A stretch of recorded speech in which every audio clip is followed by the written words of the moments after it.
ఈ చరిత్రలో మగధ డైనస్టీకి చాలా మంచి పేరుంది. మంచి మార్క్స్ కూడా వస్తాయి దీనికి.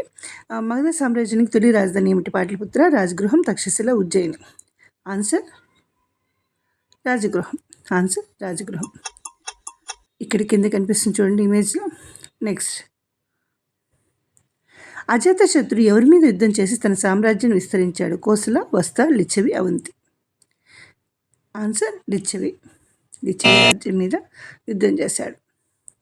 నెక్స్ట్, మగధ సామ్రాజ్యానికి ముఖ్యమైన సహజ వనరులు ఏమిటి? బంగారం, ఇనుము మరియు అరణ్యాలు, వజ్రాలు, చమురు. ఆన్సర్ ఇనుము మరియు అరణ్యాలు. ఆన్సర్ ఇనుము మరియు అరణ్యాలు మగధ సామ్రాజ్యానికి సహజ వనరులు. నెక్స్ట్ క్వశ్చన్, మగధ సామ్రాజ్యం విస్తరించడానికి ప్రధాన కారణం ఏమిటి?